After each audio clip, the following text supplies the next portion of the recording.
online. Let's just make sure. Um, yeah, let me know, Reg, if you see us Okay. online. Online. I hope it's online properly. Okay. Oops, we're dark. One sec. And We should be good now, actually. I we're hope. live. We are live. Oh my gosh. Okay. And we should be good now, actually.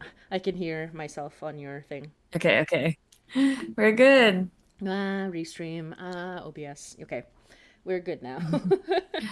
Of course. Hello, sorry about that. What's a high night live stream without some technical issues, guys? Exactly. Literally. Okay. Just let us know in the chat if there are any problems, but if not, hopefully we're coming out good. We're sounding good right now. I just want to make sure. Uh-huh. Yep. Ooh, we're just making sure that So, everything's working. so, mhm. Here. All right. And I have to make sure that the thumbnail is correct as well. So please, say hi in the chat Can't if you can have hear wrong us. thumbnails. Exactly. I mean, I think it's Yeah, all. so welcome everyone. Welcome. Today we're going to do something fun and different we haven't done before. We're going to have a listening party. Yahoo! Yes, and we are very excited. Okay, you might see our faces disappear for a second because for some reason, Discord is very precious about it. If we're not on that window, they just decide that we don't exist anymore. So, Yep, Discord lacks what you call it, object permanence. So, although you know what, to be fair, that pretty thumbnail much. is all right, but I'll fix it anyway. So I will fix that Okay. thumbnail. Okay, yes, we are all dark. We are all All sad. Like right. we have all disappeared, but we will be back in a second. Okay. Okay. Yeah. So for today's listening party, we're listening to an episode each from two well-loved podcasts. The first one we're listening to is called Hello from the Hallowoods. Exactly. Hello from the Hallowoods, and this award winning queer fiction podcast, a cosmic narrator follows the increasingly connected residents of the forest at the end of the world. It is created by William A. Wellman. He's a gay and non binary horror author who writes and produces Hello from the Hollywoods, as well as provides the voice of the narrator character. I hope I'm saying this right. Nikignik. Okay. So Ooh. there you go. I hope I didn't butcher that. Hmm. We don't know. We'll know. Nick. I guess we'll see. Yeah, we Or will. We will hear. I hear guess it. we'll Yeah, hear. it's very true. We will hear it, and I'm just making sure that we have our thumbnail correct because, uh, Mm-hmm. you know, right now we are like completely Yeah. gone from the screen. So I'm so sorry, everybody. Please give me a second. I promise it'll be fixed soon. I promise you'll see our Yeah. beautiful faces in just a moment. Let me make sure that this is So okay. yeah. Okay. Uh-huh. And while Motzie does that, Hello from the Hollywoods has been described as a show that helps you sleep easier rather than one that keeps you up at night. Oops, we didn't do that. Yeah. We're not that kind of show. Um, Yeah, we're not that kind of show. But yeah, we decided to have a listening party of two very fun horror podcasts because we are also a horror podcast and and we want to share more about the community. yeah, exactly. And it's just fun. Like there's so even though we do podcasts, even though we make podcasts, we don't get much time to listen to podcasts, especially not lately when everyone's That's busy. true. So it is very cool Yeah. to invite everybody to come in to just chill out and listen with us. Just so you know, we will be reacting to this, which means that we will not be having like a clean listen. We will be like talking over certain parts if we. So I mean, we're not gonna like talk like super talk over everything like we're not paying attention. We will be reacting to things. We will have like some color commentary and basically, yeah, like if you want to listen to a clean version, you can always just go over to their channel and go over to their feeds and listen to Mm-hmm. it on your own. But this is for us to kind of, get a sense of like each podcast, get a sense of what they're like, and maybe get other people interested in them. And that's kind of like what our goal is tonight. And this stream, we usually stream for 2 hours, This stream will be probably around that long, but we're not gonna like super aim for it. What we're gonna do is we're gonna listen to the episodes, make our commentary, go on to the next episodes, and then once we're done, we're done. So don't worry, like you can Yep. join at any time. You can also watch this back if you're watching this back right now. Enjoy. And of course, if you are watching this live, let us know in the chat if there are any issues. Um, Or and if you just wanna like comment on it with us. exactly. If you want to comment on it with us, we will read the chat. We will like read your comments out loud as well. Um, I'm just making sure that it's posting on all the things. Uh, feeling very musical today, actually. I just watched a We're in a musical episode. exactly, but also like today I just watched another very dark piece of fiction, Centaur World. So that's I need to like get on that. yeah, it's very good, and yeah, like it definitely has me in a musical mood. Okay, let me make sure. Telling everybody that we're hmm online, that we are here, that we are doing this right now. Uh, All right. By the way, if you want to listen along with a transcript, transcripts are available on Hello from the Hallowoods website, and also Old Gods of Appalachia. So it's Hello from the Hallowoods, Hello Hello from the Hallow HALLOWOODS.com. So yeah, so you can go to their website and check out the transcripts there if you want to listen along. exactly. Those are some good podcasts that have their transcripts available, hmm and we kind of do. We're a little we're And on we right kind now. of they have their transcripts just on time. Well, I'm sure they probably have Yeah, a that's a you proper know what? people number of people. They yep, we're working on it. That's okay. We have all of our Act Two transcripts so far. Uh, that's all we have to Slow but say. steady. Exactly. So I'm just making sure that everybody has, access to the stream, and then we will start. We will start momentarily. Sorry about this. Just making sure that everything is ready. And this is the thing, right? Like, if we are the only people on our team, we have to handle all of the little things, like just posting about it on the stream live. hmm So, how are you, Yeah, Reg, by for the sure. way? I am good. Yeah. Very excited for the upcoming episodes. Oh, hell yeah. Um, Oh, there's a new episode posting tomorrow. yes. Thankful it's called Clara's Tale. It's a very good one. Yes, Uh-huh. it very much is. So hope you enjoy it tomorrow. But today we are just gonna chill out and listen to other people's hard work rather than doing our own. But even though I was spending a day doing my own hard work, so okay. Here, I'm just posting 2 stories, and we're done. We're ready. Let's go. Okay. See, there's a lot of hard work going on behind the scenes that you may not see. Okay. Yep. I, you All know, right. I am very excited to listen to these shows. I wonder if any of them have a musical episode. We had a musical episode. We had a musical episode. Mm-hmm. Episode 5, and I kind of want to make more musical What's a show episodes. without a musical episode? Many, We need to many, have like a yeah, like a proper musical episode with sung like a lyrics. proper if anything, episode 5 was a music episode. That's true. That's We I true. think we've yet to have an actual musical episode. That's so true. You know, I Okay. do want to do Speaking that. of horror, please do not mind the dying plants in the background. It's okay, Reg. Reg, what's the temperature in the Philippines right now? Justify yourself, quick. Right now, yeah, just by myself. Right now, you know what? It's actually not bad. It's just very sticky because it just rained. Tell them what actually not bad So it's, is. well, actually not bad is like, well, right now I'd say it's like 34 degrees, 33. Actually, no. It's manageable. Yeah, exactly. Especially like in comparison to the 46, like 40 something degrees right now. Yeah. Yeah, so it's gonna be it's May, so we're gonna go into the 40s very soon. We already reached like up like higher 30s the past few days. So it just rained today. So and last night. So it's not as bad. It's quite manageable. Mm-hmm. That's scary though. And yeah, I'm sure our Yeah. listeners all across the world are probably like, ah, what the fuck? Because I am, because Yeah, I'm here in Canada.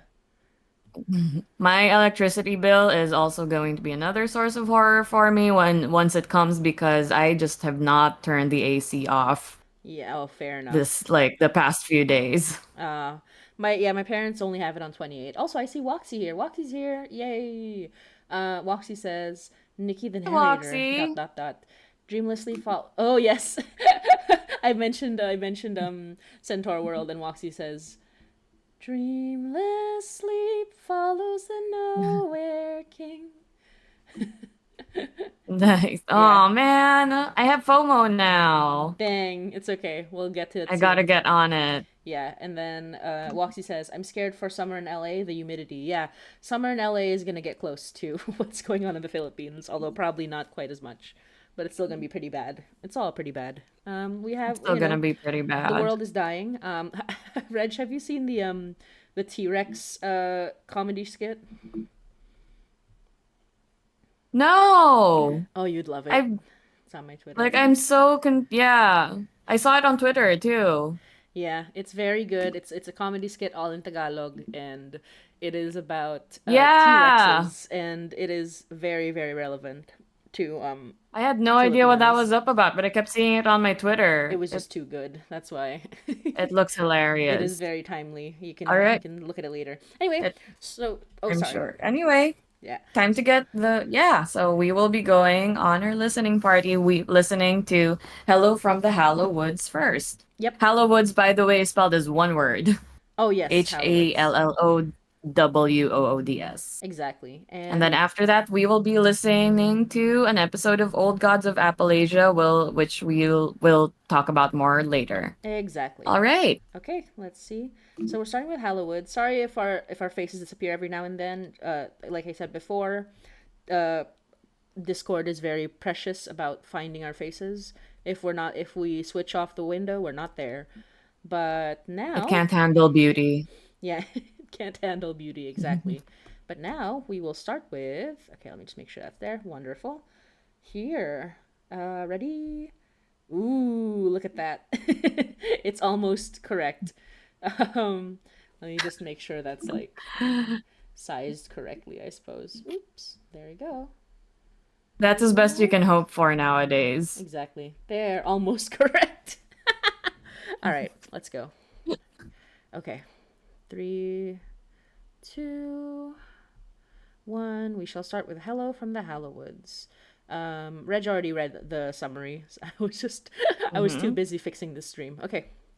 Ready, ready, ready. We shall play now.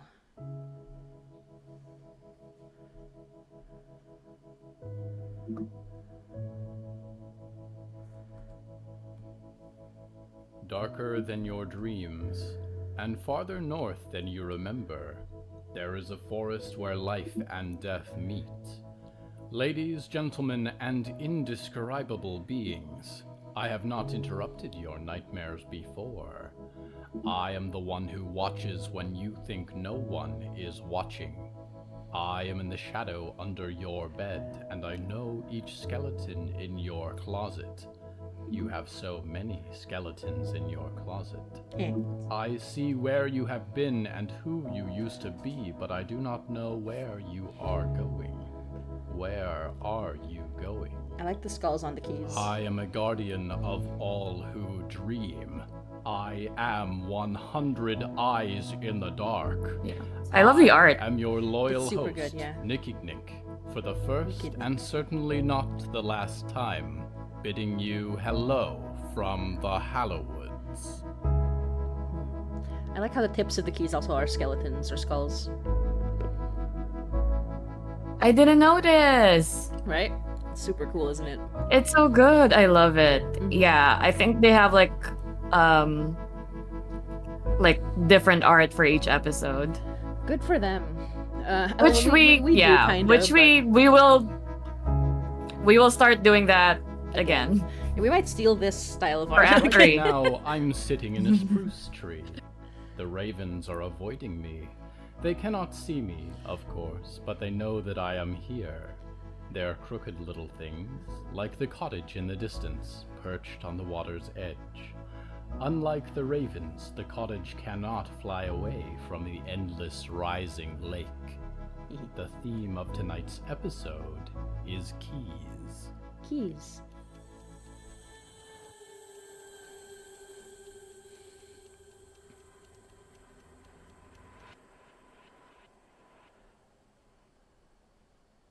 Jonah flashed the light nervously across the flooded basement as he waded into the murky depths. He had journeyed into many cold and unknown waters before, but few filled him with as much apprehension as this rippling pool, with papers and childhood possessions floating freely on the surface, obscuring what lay beneath. He knew what lived in the lake beyond, and had no desire to meet their ilk in these cramped quarters. On the other side of the submerged room, the narrow doorway loomed like the entrance to a crypt. His yellow boots slipped unpleasantly on the basement floor with every step, and he took the skeleton key out of his pocket, holding it close like a holy symbol. "Jonah!" A shriek came from upstairs, and Jonah almost fumbled the key into the water. "You about gave me a heart attack there, Ma," he shouted back. "I made those little sandwiches you like. Come and wash up," the crowing voice returned. "The water's still coming up. I gotta get in Dad's study while I can," Jonah hollered. A career sitting next to an outboard motor had damaged his hearing almost as much as the years had damaged hers, so they did a lot of hollering these days. Still, he loved Zelda as much as he had loved his real mother, and her signature dish, picnic sandwiches with watercress, was the flavor of his childhood. There was no response from upstairs, and Jonah turned his sights back to the cramped door and approached it with a cautious reverence. He noticed with curiosity that the water was streaming into the study through the cracks in the door frame, as though there was somewhere to go. He reached out to twist the rusted handle. Perhaps, like so many times before, it would open to reveal his dad stooped over his desk, ready to deliver a stern reprimand about the importance of his work and the irreparable damage that was caused every time he was disturbed. Jonah had been reduced to tears many times by this conversation. Bad dad. But all these years later, he found some humor in it. Poor Jonah. His dad had only been a librarian, after all. The door opened without resistance, and the water swept Jonah into the study. The bizarre illustrations and diagrams that suffocated the walls seemed more sinister by dim flashlight, and the skeletal writing desk sat abandoned. Books and papers had been strewn about as if by a hurricane, and the water that was beginning to fill the room claimed them without mercy. Jonah's attention, though, was taken by a central piece of furniture.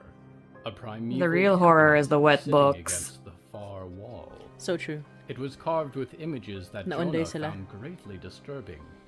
Flowers, bones, and cresting waves were captured lifelike in the wooden panels, and seemed almost to change between the movements of his flashlight. He wasn't sure he had ever seen it before, but he was filled with curiosity as he drew closer. Although the cabinet door was closed with a formidable lock, the dark waters surrounding it were seeping through the gaps in the frame into an unknown space beyond. Jonah realized he was kneeling in front of the cabinet door, his hand wrapped around the ornate key, an antiquated thing with a crowned skull set into the handle. Had Zelda given him this when he started fishing out boxes this morning?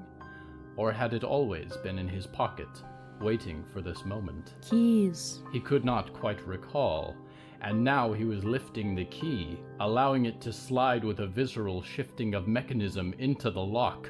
It twisted like a breaking neck, and the cabinet door peeled open. Jonah peered into a black and rippling emptiness, that seemed to stretch in all directions and felt as deep as the ocean itself.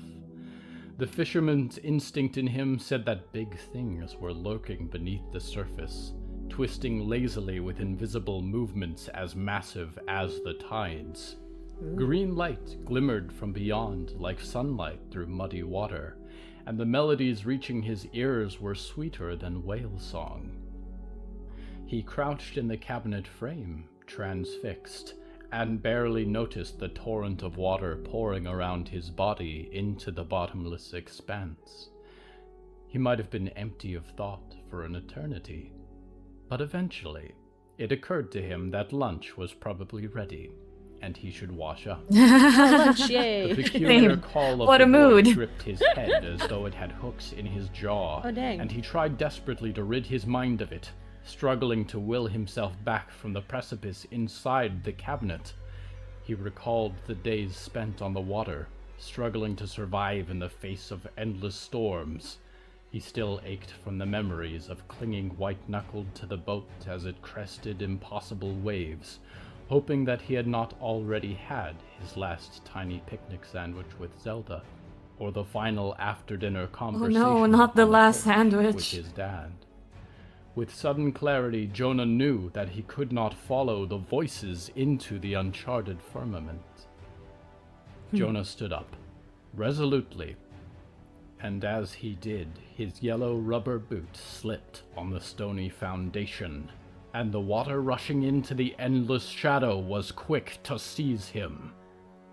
When Zelda peered down the staircase minutes later, a platter of picnic sandwiches in hand, the current had already pulled the cabinet door shut, and her panicked calls went unheard in the dark. That's fun. I love how the true horror of this was that he couldn't get his last picnic sandwiches. No, not the picnic sandwiches. Not the picnic sandwiches. Attention, dreamers. An opportunity for a rare wildlife sighting. Ooh. If you reside in the southeast Hallowoods, keep an eye out for Ooh. Mr. Friendly, the squirrel. Intermission. Yes. Every night, as you fall asleep, you squirrel. watch the tree branches shifting in the Squirrel. wind outside Friendly. your window. Oh, wow, that's They really drift disturbing, back actually. and forth across the starry sky, Mr. Friendly. withered arms reaching up from the earth. Tonight, you notice a dark form nestled between them. It has the body of a man, with bony fingers, a long bushy tail, and eyes that glow Oh, no. like emeralds in the dark. This is Five Nights at Freddy's, His isn't huge it? incisors crack bones like sunflower seeds, and he spends It's the Foxy. summer months hoarding food for winter. It's Foxy. Sometimes it still screams as it is dragged back to his stockpiles deep in the forest. Nice. Squirrels are very good climbers, so you may hear these stashes howling from inside great, rotted trees. He likes to climb up the branches outside your window and watch you. I love the music Don't change. worry. Right? Like all squirrels, he can only hurt you if you notice that he is there. The incredible wildlife is Like just all one squirrels. part of Oh, the natural no, like beauty all found here in squirrels. the Hallowoods. We go now to someone who does not know this. Like all squirrels. I would say that's factual. Yeah. Dang, I've been saying hi to too many squirrels. You'll see me like gone. Diggory Graves only knew three things. The first was that their name was Diggory Graves. Oh, nice. They were alone when they awoke in the sunken manor, but the black jacket laid out nearby fit them perfectly, and it said property of Diggory Graves on a little embroidered tag. Oh, okay, okay. The spikes on the shoulders looked as vicious as Diggory felt. The second was that they were dead. Nice. It had taken them some time to work that one out, but there Ooh. were plenty of clues. The stitched up scars that ran across their waist, around their wrists, and up the back of their neck spoke to this, That's already a as Tumblr did sexy the lack man. of breathing or a pulse. They weren't sure how this left them Am I able wrong? to stumble along in the bleary daylight. Oh but they felt no. it was too much, Oh, they no. might unravel completely. The name and description of a Tumblr sexy The man. third was that they were looking for something. Had it been days or months since they had first started their gloomy march across the bogs and pine barrens? They had encountered a shed with broken windows, and an overturned car consumed by rust, but neither of these satiated the deep hunger that was consuming Diggory. Ahead, between the trees, Diggory caught a glimpse of a house and stopped in their tracks. Perhaps this was what they were looking for. Diggory stalked soundlessly towards the cabin, brushing matted hair away from their gleaming white eyes. The sun was disappearing beyond the distant trees, and Diggory could see so much better at night. There was no light in the home's lifeless windows.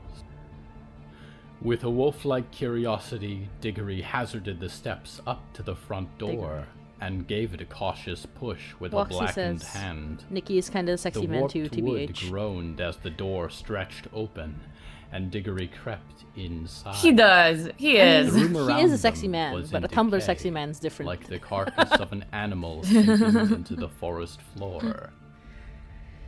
A moth-eaten sofa was falling through buckled floorboards. I think he falls and into, yellow like, a wallpaper certain niche peeled of from the Tumblr sexy beams like man. dead skin.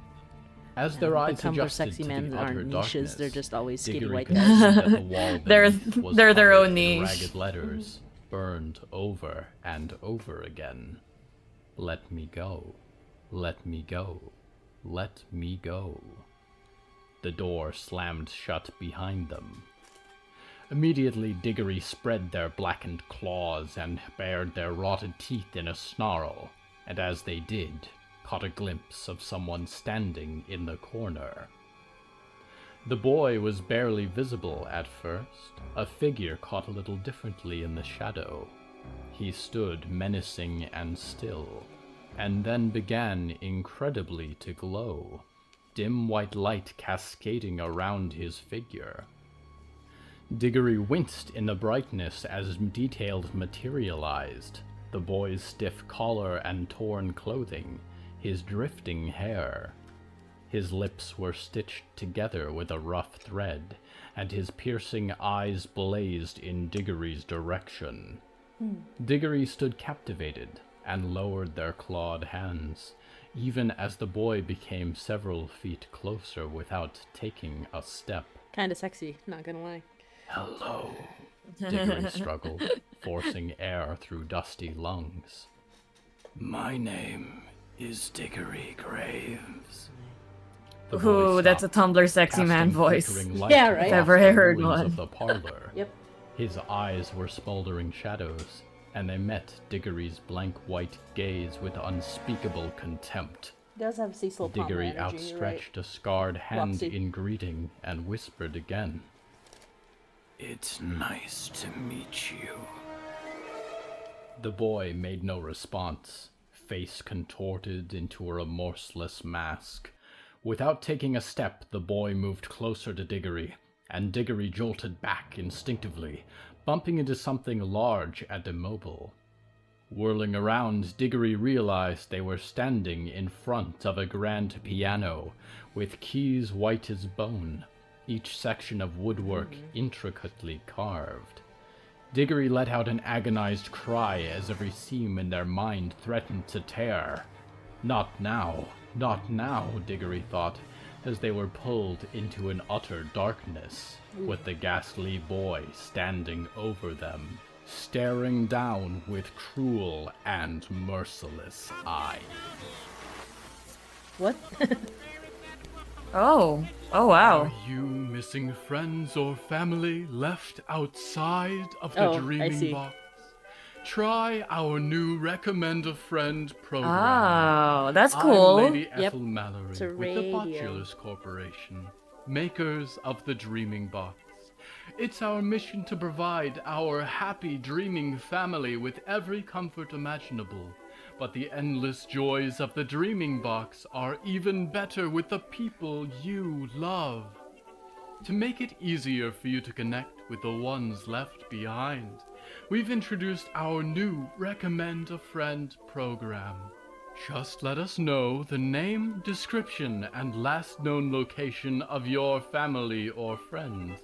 Our dedicated team of reunion organizers will work tirelessly to track them down and offer a Dreaming Box subscription at a discounted rate. Find a Botco contact terminal within your dreamscape. I can't believe they to found a recommend Not the end of the episode. today. Oh, not yet, no. Right? But you know what? Oh, nice. I can't believe they found a jazz Dreamers, version I of apologize for the interruption in my broadcast. Tchaikovsky music that we This use. series of nightmares is purely educational. Yeah, and no I wonder where they found it. advertising was scheduled. Oh, yeah, We that was return cool. Like in now between to the Diggory right in between the Graves. story. Yep. For a moment, Diggory was lost. They were a boy at a piano, learning how to play. He was distracted by the lady in the corner that nobody could see. They were a girl playing a keyboard, accompanied by friends on the drums and electric guitar. The illustration on the bass drum said Stone Maiden, and the crowd roared as she played the final note. They were a world leader on her wedding day, and her wife-to-be was breathtaking in a black suit. Black like the piano on the terrace behind her, black like the storm clouds looming closer and closer in the sky. She'd known an outdoor wedding was a mistake. Uh-oh. When Diggory opened their eyes, the see-through boy was sitting on the floor, rocking back and forth. As Diggory sat up, the boy turned to look at them, and Icarus smoke no longer poured from his eyes. They looked pained and sad. He pointed with transparent fingers at the piano, and Diggory noticed the boy's wrists were circled with wire that trailed into nothingness. Ooh. Diggory stood up to inspect, and in the center of the instrument, above the keys, tarnished gold letters were set into the wood. Persephone, Diggory read, and the boy was standing next to him then, very close, and shaking his head urgently. He put a finger in the middle of the word. Percy. Diggory tried again, and the boy nodded, moving to sit on top of the piano. He tracked Diggory's every movement with his piercing eyes, and Diggory wondered if he was 20 years old or 200. Diggory reached out their hand and found it playing a simple melody on the keys, a melody that Diggory did not recognize, but somehow it spoke things that Diggory could not express. Something stirred in the chasm of Diggory's soul and sparked warmth in the cold cavity of their chest. I'm sorry if I disturbed you, Percy. I've been walking. I have always been walking. I have not met anyone else. I am glad to meet you. Percy Jackson? No, I'm kidding. Tremors of emotion crossed Percy's face, and if the stitches in This his is mouth like, pained this him, is it the seemed as Percy though Jackson absence of epilogue speech we was didn't know more. existed. Exactly. Do those hurt? Diggory said quietly, and wondered how they must appear to someone else, wrapped in spikes and leather, hair a tangled mess across their face. They raised a hand, stitched and scarred, each finger a blackened knife. I can help if you want. Sparks Get of you a white light podcast creator welled who in can do Percy's multiple eyes, voices. and for a moment Like the Motzie. anger in them was quiet. Yep. Diggory reached out a finger attentively to Percy's face, and Percy did not turn away. Where the claw would have brushed Percy's lips and severed the binding threads, it pushed through Percy's jaw, rippling in its surface like water. Oh. Diggory tried again, but the threads were as intangible as the boy, and Percy raised his hands gently to stop Diggory's. They passed through Diggory's wrist as Diggory gave up. Mm-hmm. You're not quite here, are you? Percy pointed towards Diggory, then towards the piano. Urgently, the boy slammed his fist in his open palm, waiting for Diggory to interpret.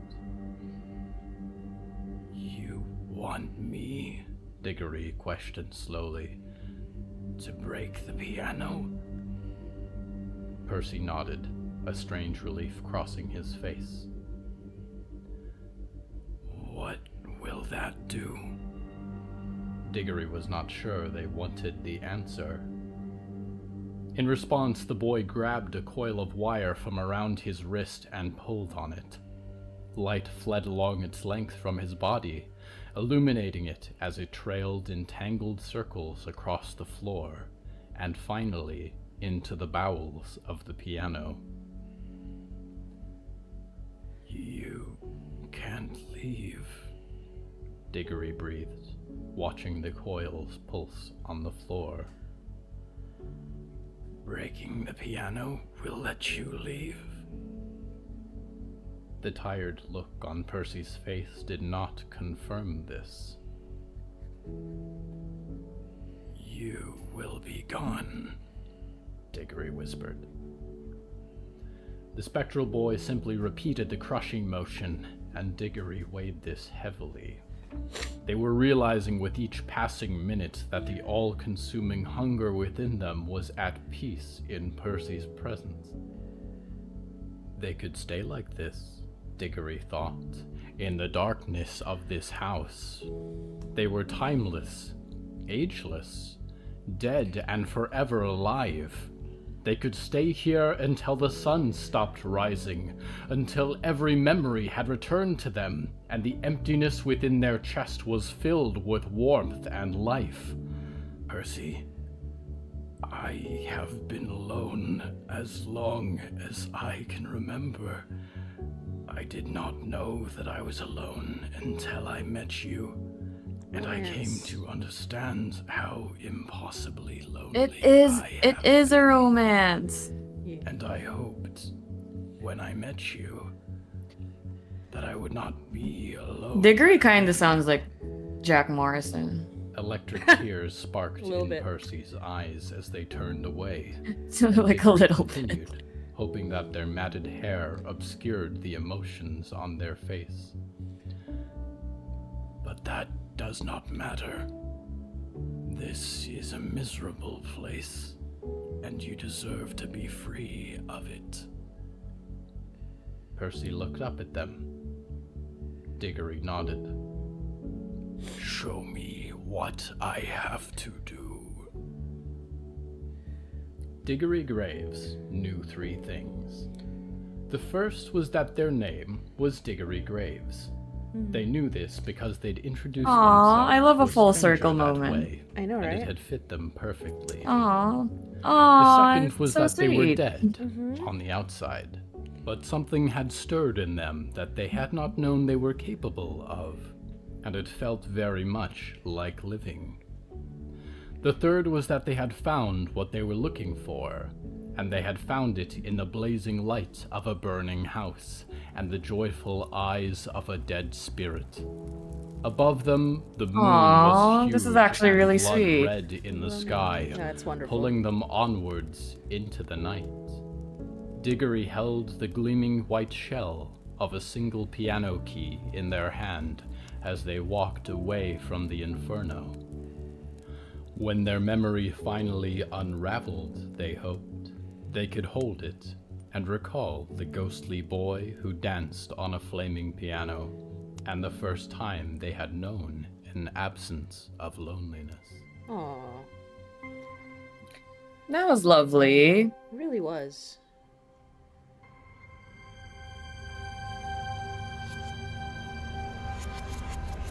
Dreamers everywhere are waking up. They know that the horrors of the night are almost over, and a red sun is rising on a new age. Its light gleams on the still marshes of the northern Hallowoods, where dreamers lie beneath the water, wearing crowns of lily flowers.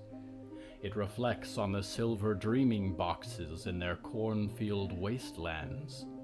It calls on the black oceans where old things sleep in forgotten trenches and dream of their once proud kingdoms.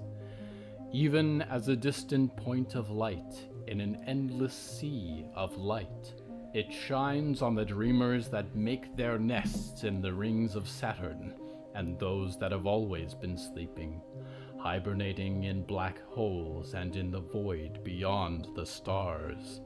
Dreamers everywhere are waking up because a red sun means death for some and opportunity for others. Ooh. As they wake, they look to the Hallowoods. This is both where the poetic red and sun ominous. looms large in the sky, Yes. where the night is over at last, where it is morning. We go now to one who hates mornings. Huh.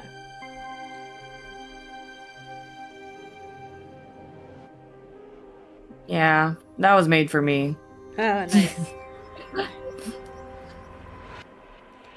Riot was not happy that it was morning. It meant that she had fallen asleep, and that could have been really a is deadly good to mistake. fall asleep too. You're right. She Motzie. cracked her neck, rubbed her buzz cut, picked up the spike bat beside her, and listened. That's a Red mood. Toads and crickets complained to the sunrise as usual. Not being happy there that it's was morning no because you reason. fell asleep, but like by She breathed accident. a sigh Yeah, of I relief, feel that. which turned into victorious laughter. She had done the impossible. She had outrun the instrumentalist. If her mom could see her now, she'd apologize for trying to keep her in the bunker. And Clara was going to be so proud. With a sudden realization, she reached for the key in her jacket, took it in her hand to make sure it was real. It was an ornate skeleton key, with a skull wearing a crown Skeleton of key. flowers set Yeah. into the hilt, and she whistled.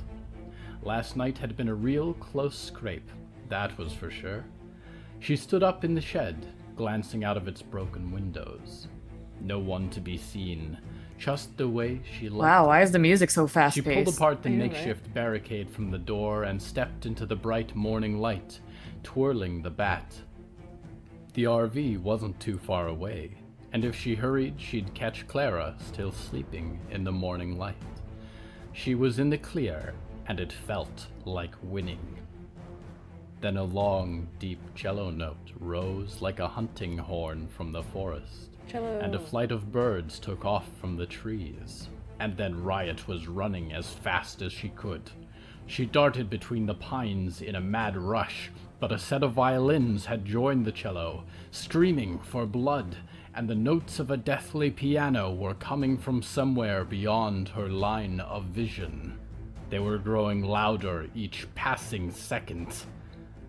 "Your music isn't even good," she shouted defiantly, and ducked behind a large tree, You holding suck! her breath. It was in her head now, and she couldn't stop it. The percussions were rattling her skull, and a crowd of trumpets surrounded her. The orchestra was loud, and it was Boo, you close. suck. She tried to quiet the drumming of her heart and her pounding lungs, and played the game where she pretended she didn't exist. Quiet, Riot. You're nowhere. Nowhere at all. There's no music. There's no fighting. There's nothing. And you're nothing. The music's great swells broke over her like an endless tide, but as quickly as they had ascended, they were gone. The echoes of the sound disappeared into the trees, its final note whispering between the pines. She sobbed for breath as she stepped out from the tree, and huge hands with fingers like violin scrolls reached from behind her, and Riot's world was plunged rapidly Oh no, into Riot. darkness. Oh no.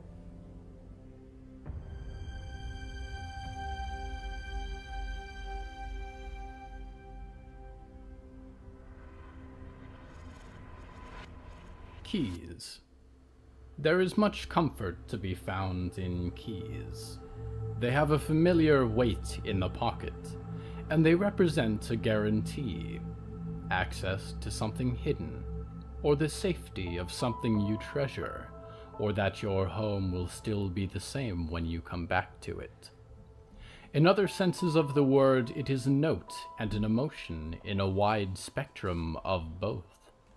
Dreamers, today I have given you a key, a glimpse through the locked door of reality into a most important place and time. You may hold these memories in your pocket, appreciating their familiar weight, until one day you encounter the door they were designed to open. Dreams are powerful things. They signify truths we may not yet allow ourselves to believe. You may return now to your usual dreams. I suggest the one with the teeth. I enjoy the one with the teeth. For your nightmares now and future, That makes one of us. I am your loyal host, Nicky Nick, waiting with anticipation for your return to Okay, I the didn't Hallowoods. completely butcher his name. Nick, yeah. Dun, dun, dun, dun, dun, dun, dun, dun. Hello from the Hallowoods is written and produced by William A. Wellman. Hello, So fun. that's me. If you enjoyed this show, please don't forget to follow it and share That it with was a so friend. fun. I The like bonus that. story So that goes glad with you this guys watched episode it. is Okay, called let me- Minor Key and is available on the show's Patreon at patreon.com/Hallowoods. Because we operate without ads or sponsors, our supporters are all that keeps this show going.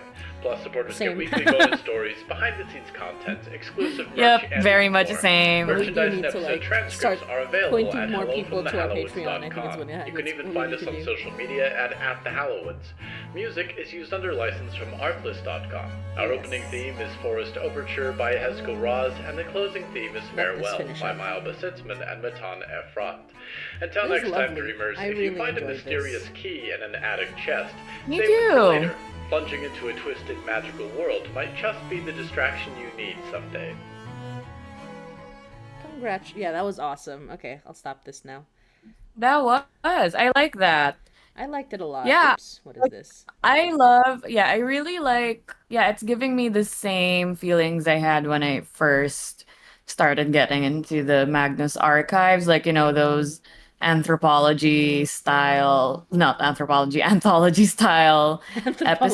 And it does style. anthropology. I always mix those two up. Yeah, like anthology style episodes. And it does make me more curious if like they're going to evolve into something more overarching. Yeah, But I guess exactly. we'll see. Yeah, we didn't do that. Yeah, I mean, we kind we of didn't are. do that. Yeah, I feel like we probably would have benefited from doing that, but I was like, no, I would like to finish in a few years. A few years. So no, this is awesome. I definitely like halfway through you can kind of hear us like kind of give like we stop commenting because we're just like into the story. We're very into the story.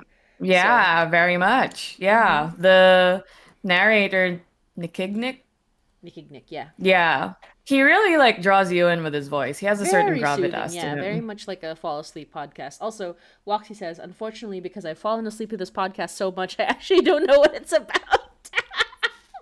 You know, that just means you have to listen again, right? That's true. That's just how it goes. Okay, so Aw, just like Riot. You hate mornings because that means you fell asleep on the podcast. oh Riot, yeah, That really was an attack on. You know what, Riot is kind of like Squidward. Hates mornings, Squidward. booze musical performances that aren't his. like Squidward. She didn't boo loud enough. That's what happened. She did. That's what happened. Oh, would you like to see what I was working on while I was listening to that? Sure. So I was drawing while I was listening to that. Here's a bit of a... This is like a great way to just listen and like interact with us while you do your own thing, guys. So yeah, Exactly. let's see it. Exactly. Here's what I was working on. It's Hainai related. Not really a spoiler. You don't know what this is about, but here. It's a clockwork man with a clockwork face. With a porcelain face. It's not very clear. Can you see it, Reg? Oh, Reg, your sound just suddenly disappeared. Oh, Oh, there, you're sorry. back. You're back. I was still on push to talk. Yes. Yeah, I can see it. I love it. And yes, well, it's not really a spoiler. I guess not. I mean, unless people have not listened to the rest of Haina yet. But look at the clock That's true. Oh yeah, again. that's true. But yeah, I love the detail. Thank you. I was enjoying it. Okay. So anyway, That was a really yeah. that was But yeah, if awesome. you want to know if you want to know more about what Motzie was drawing, listen to the rest of Hainai if you haven't yet. Exactly. You better. No, I'm kidding. But yes, and yeah, make sure to get people to come over and listen to the rest of these episodes, because like, I mean, the rest of these episodes, the rest of the stream, because you might enjoy the podcast we're presenting here.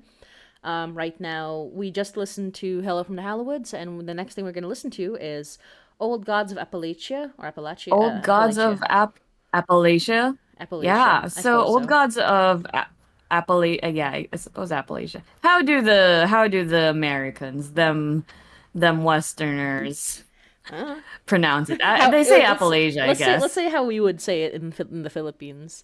The Old Gods of Appalachia, Appalachia. Appalachia, Honestly, yeah, Appalachia. Appalachia. Yeah, maybe How like yeah. So, Old Gods of Appalachia is an eldritch horror anthology podcast set in the darkest mountains in the world. Our world is an alternate Appalachia where these mountains were never meant to be inhabited. Ooh, Ooh. Long before anyone fun. lived in these hills, being of immeasurable darkness and incomprehensible madness were entombed here. It was during this bygone age when the Appalachians towered much higher and more menacing than the gentle slopes and ridges we know today, that they were conscripted after a great battle to serve as the final prison for those dark forces. Hell But yeah. of course, time marches inexorably on, eons pass, and the walls of the prison begin to wear thin, and things that slumbered soundlessly below for millennia began to stir and become restless. That's so fun. Yeah, And of course the so title, Old Gods of fun. Appalachia.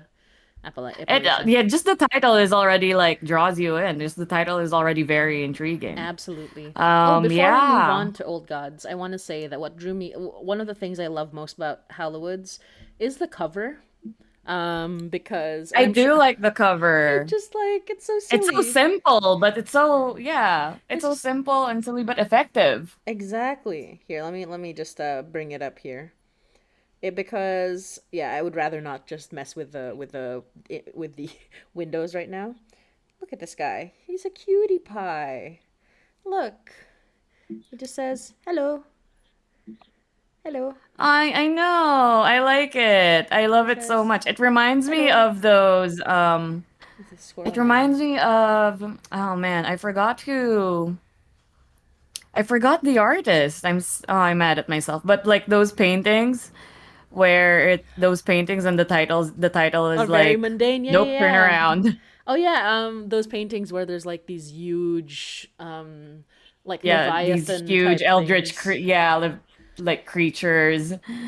And then the titles are just like hello. Would you give me directions to the yeah, something like that. Yeah, I reminds me love of those. that. Gosh, I love those so much. Okay, so what? Okay, so we did listen to the first episode of Hello from the Hallowoods, but for Old Gods there are there's two prologues. So we're gonna listen to all of it just because we promised, and also because we do want to like be caught up. But there's a prologue and a point five called The Witch Queen. So we will listen Yeah. to They won't take yeah. yeah we They're will only yeah, it won't they won't take up too much time. Yeah, so the So, prologue is 10 minutes, the Witch Queen is 23 minutes, and episode 1 is 16 minutes. So we'll go through each of them because we do have time for a stream. We have one more hour, and that should be just about enough. mhm. Okay. Yeah. I read Old here. Gods of Appalachia is created by Steve Shell and Cam Collins. Steve Shell is the co-creator, writer, episode art designer, and the voice of the narrator and countless others. He's he's from Wise County, Virginia, right by the Bear Creek Reservoir on top of Coburn Mountain. Cam Collins is the co-creator, writer, and voice of Dealey Hubbard, Miss Lavinia, and Babylon. She is also a native of Wise, Virginia, where she cut her teeth on the creepy folklore of the region. I love So, that. yeah, that's interesting. I love that. I love local folklore from anywhere. I know. I'm excited to hear more about this now. Exactly. And again, like if you want to listen with transcripts, transcripts are available on their website, oldgodsofappalachia.com. It's spelled Appalachia. Exactly. Yeah, and it's under the tab episodes. Just go to the episode you want to listen to. So that's prologue and episode 1, and the transcripts will be right there. You know what? These websites make me think we should edit our website now. No, We our we really website's pretty should. alright though. You know, We just don't host our episodes on the website. yeah, we should. My finals are about to finish. So hopefully, you know what? I will get on the website when I have time. The secret difference between us and these podcasts, who I guess they started a bit earlier than us, but like we started at around the same time ish, give or take a couple of years. The reason that they are so prolific and do much better than we do is that we both have a His full time job, and day jobs, Reg is a medical pretty much. student, and we don't have time to do anything. And I'm making episodes instead of working on this website. And we're Tired. getting by. We're We're getting getting by. by. We seem to have fans. That's pretty cool. We seem to have fans who we love. Thank you so much for the support. And that is why we need as much support as we can get. If not through monetary means, then just please share, recommend us to awards, get the word out, and yeah, just show us more love, guys. Exactly. Although this year I was able to apply to a couple more awards, so let's hope we can Yeah, be award winning, exciting award news. nominated. Okay. Anyway, let's start with Old Gods. Let me just make sure that this is Ep- ready. Episode OBS, 0 prologue. bless me. Oh, OBS. the art is also super cool. Oh hell yeah. We all have good art. Okay, let me make sure. And thankfully, it's on a playlist, so we should be good. All right. 3, 2. Wait, let me share with Reg as well, just so we are all on Yeah, time. This is a secret. so we all can Oops. react on time. Exactly. Okay, let me see. Share my screen. Here we go. Let's go. And we start now. And starting. Old Gods of Appalachia is a horror Appalachia. Oh, we anthology were right. podcast, and thus may contain material not Oh, suitable for all audiences. Appalachia. So listener I discretion feel so vindicated. I is know, right? advised. Oh, hell yeah. Ooh, I nice. freaking love Southern Gothic. This music. Oh my This type of god. music is just my jam. This- Holy crap. Just the sound design, it's already like, yes. Exactly. These hills Music. these dark valleys. Music I'm with in, I'm in. lyrics. I I'm in. can't stay now in the lands unknown. I'm in. Oh my god, I love this. Yes, These country. hills that I will walk so often. That's so good. I can feel the winds now. Yes, country drawl. Yes, who is she? How is she? Exactly.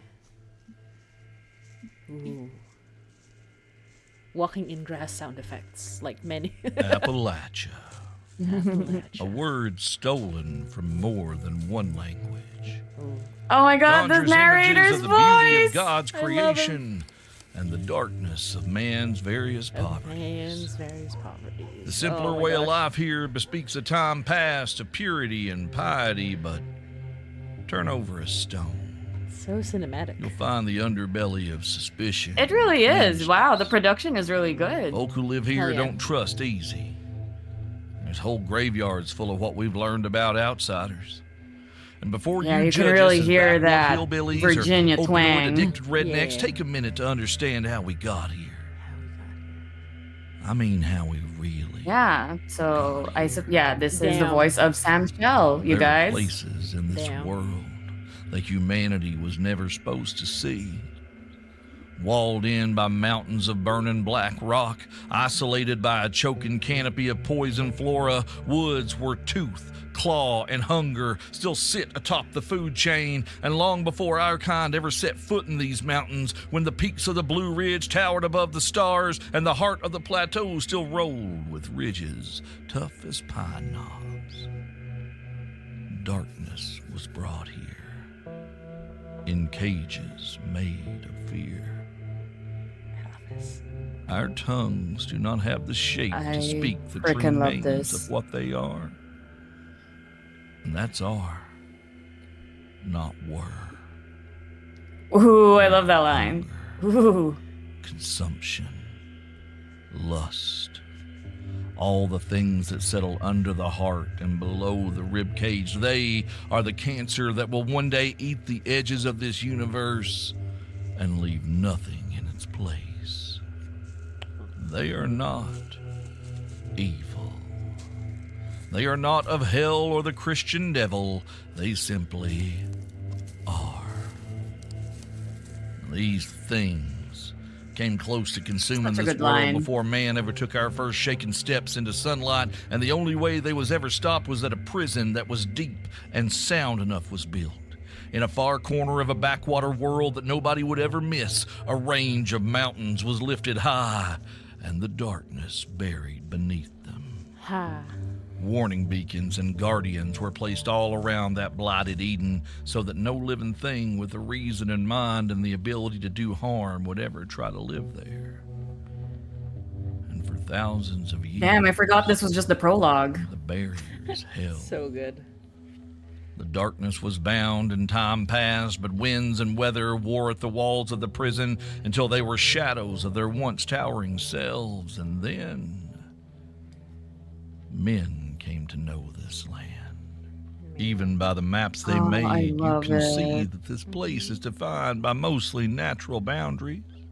The earliest men knew, they'd come here and hunt, end up being hunted, and not return. Centuries passed and more came that managed to keep this land a little while, learning the places where the dark ran the deepest and building their homes on the edge of the dying light. For generations they lit their fires to push back the shadows. Whole nations woven into the fabric of the mountains whose tainted heart wore at the weaving until they weakened and frayed, and it was then that the men would come from the north and from the eastern shore. They would come here as if called, the outcast and the impoverished with nowhere else to go, the opportunists and frontiersmen, those eager to kill and die for the sake of glory or land, and kill and die they did. But these roughneck forebears that gave rise to our bloodline did not come here by chance. You see, we were never meant to be here at all, but our mamas and papas took to these hollers, dug in deep. and Our claimed mamos and blood papas. root, kin and bone. Fought this land for every inch they managed to take, and even with what they gained, they lost. On the orders of richer men and their machines, they dug into the earth to find a paycheck.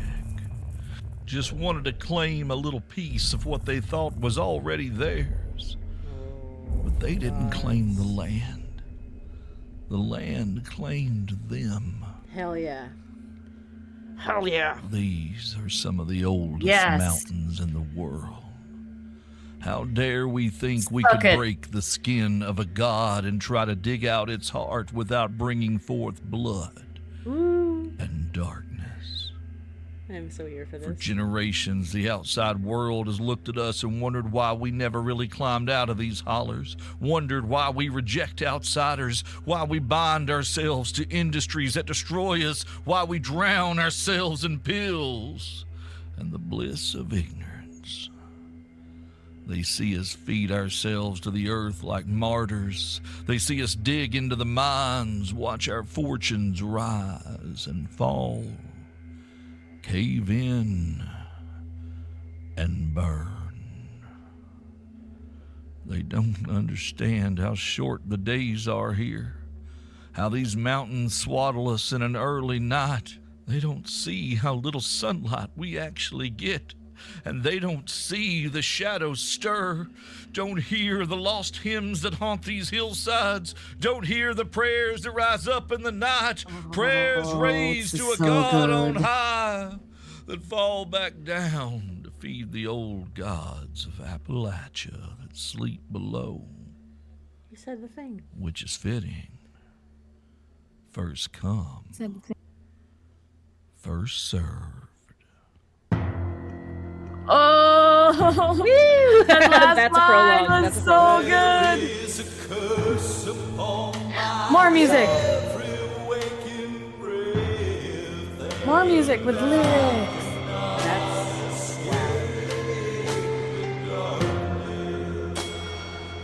Damn. Guys, if you aren't already, you should be listening to this on earphones. And I'm Kim Oh, hell Collins. yeah. We're the creators of Old Gods of Appalachia.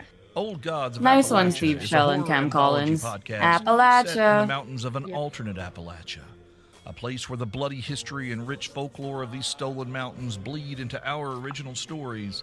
Oh, I love it. It's his actual accent. As a team, we write for everyone who knows that behind every small mountain town, there lies a legion of nightmares, ghosts, and things that cannot be explained.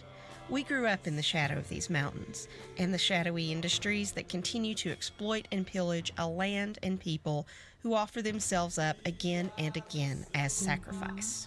We have seen the shadows stir. We have heard the calls in the night, and this podcast is our attempt to answer them and to make sense of where we come from in the telling of these tales. Come with us, won't you, family? Damn. Join us over at oldgodsofappalachia.com, where you'll find links to all our social media and more information about the show. You can also help us keep the lights on or off, as the case may be, by supporting us on Patreon. Patreon.com/oldgodsofappalachia. Old Gods of Appalachia is a production of Deep Nerd Media. Our intro music is by Land and Blood. Our outro music is by Those Poor Bastards. Today's story was written and performed by Steve Shell. Hell yeah. There are siblings. There are American siblings. They are trying to make sense of horror, of real life horror, of unnecessarily terrible horror. I think. Right? They're like, that's very much like their whole Yeah. jam. Let me just make sure that we are. Okay, so let's just very quickly run through this. Damn, that was just a prologue. Exactly. And That's honestly, that's production. oh yeah. And yeah, like they That's definitely like the voice acting. Yeah, they are a much higher production version of ours. No, I mean like the way they describe the mountains and like how they try to make sense of real life kind of just horrors, and that is a very common thing, like small towns or like even people from these areas being taken advantage of by big corporations, if that Yeah, by sounds big familiar. corporations. So And the land took them, so suck it.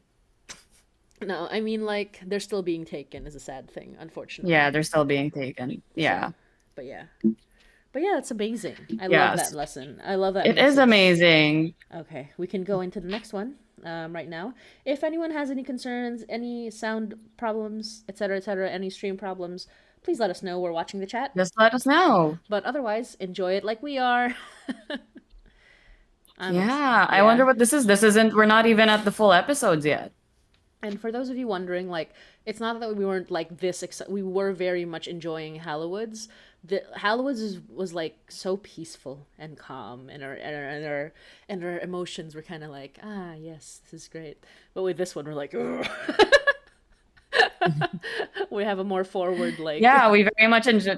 Yeah, just different, like vibes. different but equally. We enjoy them differently but equally, Exactly.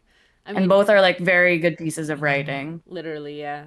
But you know, like freaking the Southern Gothic music got me good. Or the country style. of the Yeah, country we're music just got me good. always. Yeah, I think we're just always very excited when a podcast has actual music with lyrics in it. We should make a song, Reg. We should make a song. We should We should we'll start our own band. exactly. Okay, let's see. All right. All we're right. on So episode we're going point into 5. episode .5, The Witch Queen. Let's go. Oh wait, sorry. Oh, I'm still sharing, right? Yeah, you are. Okay, awesome. This should be good. I'm bothered why it has to be Old .05 Gods and of not just Appalachia .5. is a horror anthology podcast. Does it and have thus to be may contain material .05? not No, it's- suitable for oh, all yeah, you're audiences. right. Well, I think it's So just a listener mistake. discretion If you look at the is title, advised. Yeah, I know, but it's .05. Fair enough. .05. How many like prologue episodes do we have to go to before the actual episode 1? If it's .05. Damn. And in these Calling 'em out. woods, there are two queens. No, it's an honest woods and not mistake. forest. No one says forest Ooh. around here. These are the woods, and you damn well know it. Well, anyway, the queen. The elder of the two knew the ways of the wild and used them to live far beyond her years, to bend half the land to do her bidding. They say her dwelling sits in the middle of a valley so overgrown that men cannot walk it without being torn to bits by sticky vines and brambles, their blood leaving an easy trail for the greater things that serve her. Her part of the woods smells of the rotten cucumber of copperheads, and the air carries the sound of bears popping jaws and every other warning that these woods are not safe. Hanging food from a tree branch will not save it nor you if you are foolish enough to try to camp here. Both will be scented, found, and taken. She watches you here. She has snake bite and mauled bodies. She has never known death and probably never will. Yours will only feed her and make her even younger and full of sap.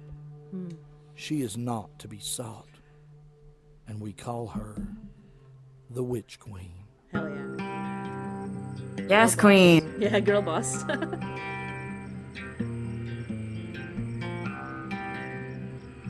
This is so chill and nice. Down all these hills, More music.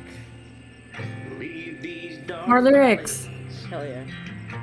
where I can't stay now in the lands unknown.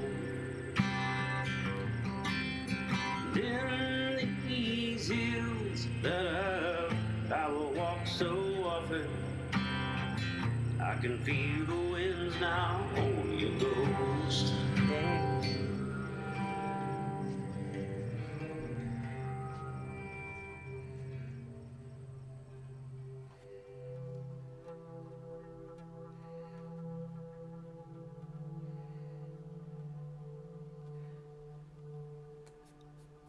Long before there were towns in the stretch between Kentucky and Virginia, there were settlements and camps, handholds dug into the side of a mountain scrambling for purchase, desperate church camps and abandoned dog hole mines that more often than not dried up and passed back into the dust without anyone ever noticing. The end of this story starts in a place like that. They called her a witch. They'd found the signs in the books, they'd asked her the questions, and she was as guilty as anyone ever was. Problem was that the good people set out to found a religious settlement in what would eventually be Jacob County, Kentucky, called themselves the blessed folk of his unending and undying gracious love. Well, they didn't have the heart for hanging or burning. So she was allowed to gather her things, load them into a cart, and be driven into the wilderness to be abandoned to God's unflinching justice. Put a bag over her head to keep her from knowing where she was going.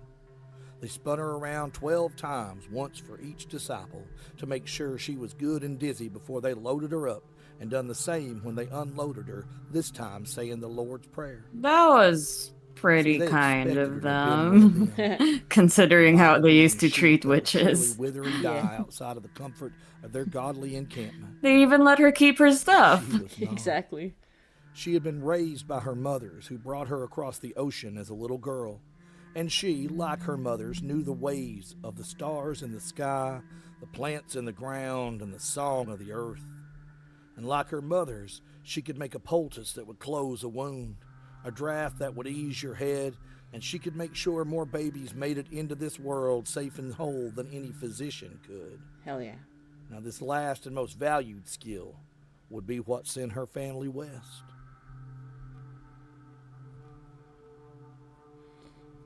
Scandal had erupted on the Virginia coast when the two pretty dark-haired sisters successfully delivered twins to a local official's wife who had lost 3 children in childbirth under the watch of the well-known and respectable local doctor.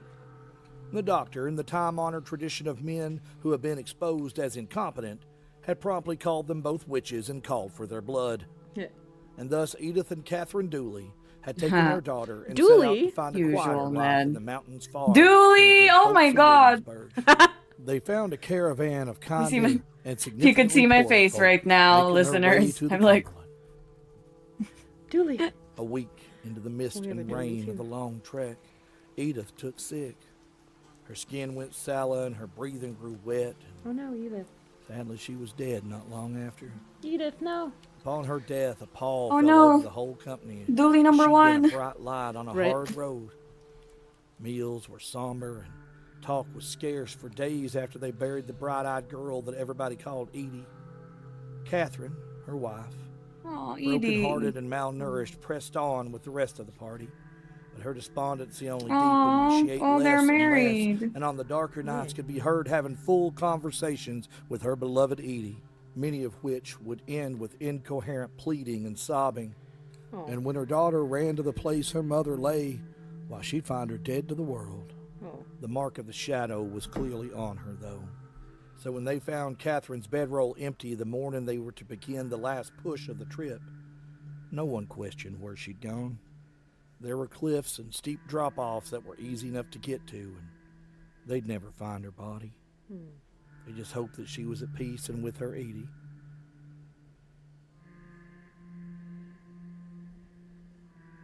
The company moved on, taking the pair's almost adolescent daughter with them, a quiet, intelligent girl, quick with chores and gray eyes that saw through most people. And you've doubtless noticed that we've not said the daughter's name, even though this pretty much is her story. It's not that we don't want to tell you, we can't. No one ever wrote it down, and nobody ever passed it down. There's no family Bible, and where this story's going, that's probably for the best. Nice. Bear with me now.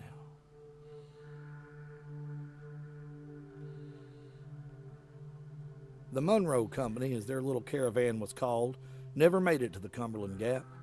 Attacks by the inhabitants of the surrounding mountains and sickness picked off the rest of the troop, except for the Dooley's little girl and an old man named Marvin who wouldn't make it much further than that. Dooley. They made it almost to the Gap, though, when they met up Marvin. with the good folk, who were on their way west to claim some of that land of tomorrow for themselves. And after Marvin passed and was given a Christian burial, young daughter Dooley was taken into the fold where she lived for a year before they found out how she made Miss Dorothy's leg better with just words and ointment. They found the charms she carried in the bag and the mysterious books that they could not understand. And when the pastor's boy had tried to kiss her after prayer meeting one night, and he come home all scratched up like he met a cattywampus, babbling that girl could change her shape, and she was going to try to hunt him down and Cattywampus. kill him in his sleep because he wouldn't kiss her when she wanted. Well, things took a turn. The boy was a liar, of course, as many boys are. She wasn't going to kill him, and she didn't change her shape that much. That much. She just needed him to know she was Nice. for him. Love this lady. So the this next girl. morning, the church elders came for her and named her a witch. Now, this, of course, was something she already knew about herself, but it was nice to have it out in the open. She was left to fend for herself in a Like, deep yeah, the valley witch. far from a known trail. Some Like, say it was on the eastern side of the Cumberland, closer to what ended up Heck being yeah, way what more are you than gonna do Virginia about and it? Esau County. Yeah. Others would argue We're it had to be on the gonna western send you side away in with your Jacob stuff. County, closer to where the kind folk were thought to have died horribly by their own incompetence. Smart of them. Some say you can't Yeah. find the place where they left her. Some say that place will find you if it wants you there. Ooh. She had brought with her the 2 trunks of books and stores that her mothers had packed and what clothes she had. When they'd come to her and asked her about the things they could not understand, she had answered their questions honestly and without fear. Since that day, though, she had not spoken. She stepped off the cart, her head still hooded, and listened as they unloaded all those things into the pitiful little shack they'd built for her. Aw, See, the they folk built were not her a cruel, house. Yeah. and in fact it broke their heart to put her out, but they were faithful and superstitious and stupid, so they did their part. Aw. And to their credit, they did not try to keep any of the fine clothes or jewelry from her mother's chests, nor did they try to burn or destroy any of her books. They feared witching far too much for that. Nice. So here she was That's left, smart of them. and Yeah. here she set about making a life for Aw. herself, alone in the deep wilds of the valley. Aw, For a year they and a even day, built her a house. She Yeah. fished. She grew a small garden. She knew the ways of the wood, and the ways seemed to know her. As rustic living went, she did all right. The big predators seemed to give her little shack a wide berth. The Yeah, markers girl, and live out your totems she Harvest set about Moon her dreams. property, I know, doing their right? job quietly. She sang and she worked and crafted and danced beneath the moon. Solitude suited her, it seemed. She burned quietly and brightly with the powers her mothers left her and taught her. And like all light that burns, eventually, she was seen. Oh, was she seen? Ooh. She was seen. The first night was just after the winds had shifted and the night started cooling. The moon stood half full when the girl woke to the sound of someone calling her name outside. Lighting a candle and stepping into the darkened yard, she saw a figure walking just outside the boundary she'd marked. At each corner of the land they cleared for her domicile, she'd buried small glass jars, each filled with 3 nails from each side of her shack, rubbed in a mixture of her own blood and a few other things we won't talk about. She knew what or whoever this was, it would not be able to cross. Ooh. "Hello, my love," said Mama Edie from the other side of the property line. Oh, "It's no. good to see you." Mama Edie's voice held on to a little bit of the old country, and it made her heart ache to see her first mother's face. Oh, no. But she knew that dead was dead, and this was not her ma. Yeah. Whatever this was, though, it thought it was clever. Ooh, "Oh, hello, Ma. Been gone a while, have you not?" "Yes, child. We've missed you so, your Mama bet. Catherine and I. Oh, you've got to try harder than that," she said, cutting off whatever this was as it Love her. her first mother. "He never called Ma Katie. Yes, even the Queen. Katie since I was born. Psh, Yes. Catherine, what are you, her priest? Try again, spirit." And then she turned, I love went back her. into her house, Freaking and love went to her. bed. The next night, the wind blew colder, and a waxing crescent moon peeked in and out of the passing clouds as the noise at the edge of the yard came again. Again, she went to see who was there. Ma Katie was sitting beside a fire set right outside of her wards. "Oi, smartass, come over here and help me put this meat on the fire." Sure enough, Ma Katie was struggling with a haunch of spitted meat, unlike anything they'd had since they left the Chesapeake. "Oh, I wish I could, Ma, but I've been living hard out here since you left me. My feet and my back are all achy and stiff. Why don't you come in and set a spell? I could make us tea." She smiled archly at Ma Katie, who glowered at her. "Are you completely stupid, spirit? I made sure to think about how Ma Katie would love nothing more than to roast me a bit of lamb all day, and lo, here you are. But you don't know her at all, do you, spirit? Ma Katie couldn't abide lamb. She couldn't have it, couldn't smell it. Made her so sick she'd shit out a Bible, she could. Come back tomorrow. Show me your true face, or don't come at all." The fire went out, Love this lady. and the lamb, and Ma I Katie. love her. And I love how, like, Boss The next day, the queen. girl took to Yeah, doubling the number folkloric of this jars is. in the lines around her home. I know, She right? marked the door frames with iron nails and dabbed herself with oils from her mother's stores. The next night, the moon was new. No wind blew, no leaves stirred. Oh, She scary. came out of her house and looked toward the dark green of the valley. The dense tangles of briars and brambles, pickers and stingers, swampy bits with snakes and looming tree shade thick with spiders. The woods stirred. The sound of something large came to her from deep within the wood. Louder and louder it grew until the largest buck she'd ever seen pushed out of the trees. Hallowoods? Its coat was black as soot. Its hooves were wet with Surprise viscous crossover. smearing brown. Exactly. Its eyes burned with a foul, blood-colored light. Fucked up deer. But the thing she Fucked could up not deer. look away from were its antlers. They were amber, translucent and honey-colored, pulsing with a low, poisonous smolder. Damn. Bits of ash. Ooh, falling you hear from that them sound here and design? there. Yes. It came to the edge of her boundary and reared and snorted, its wet hooves snapping against the invisible barrier. Nothing like a fucked And up after a deer moment, for your horror. it settled and met her eyes evenly. "Hail, spirit," said she. The voice that came to her tasted old. "Hail, witch." And then, "I am no spirit." "Hail, demon, then," she answered. The thing laughed a laugh that sounded and smelled like drowning. "You have not a name for what I am," it purred. "Some would call me..." And then the thing made a sound that might have been a word but felt more like a blow, and she flinched away from it. Didn't know working. "I come to offer you much, little Damn, witch. yeah. We see that you have kinship with this land. We see it feed you. We see it keep you safer than the fools who put you here." "Aye," she nodded. "Then you know who and what my mothers were, and what I am. I'm just fine out here, and I've drawn my lines and set my house, so there's nothing I need from you. And don't offer to let me see my mas again. They're gone.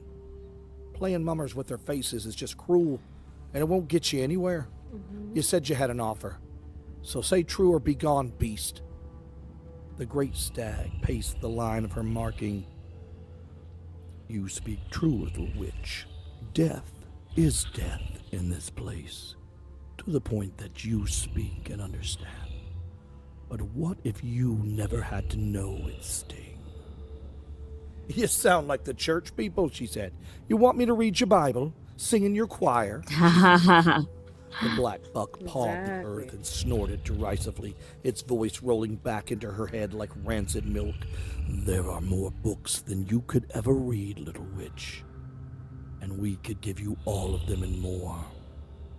We have knowledge of ages. We have power.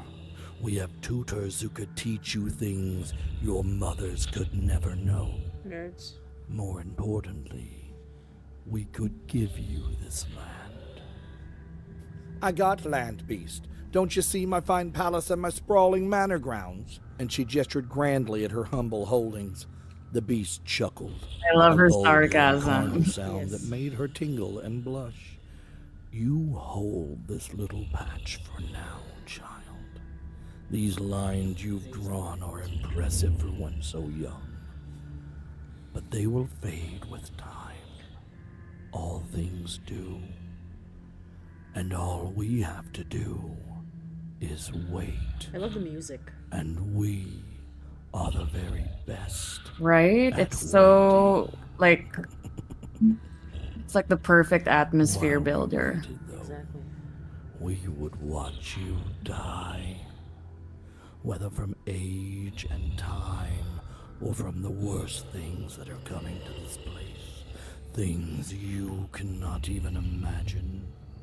All of this splendor, all of this beauty ground to ash and blood. Hell yeah. We would give you all of this land to keep for us, or we could give what was left of you to this land and just wait for another like you to come. It might be a while, but as I said, we are very good with waiting.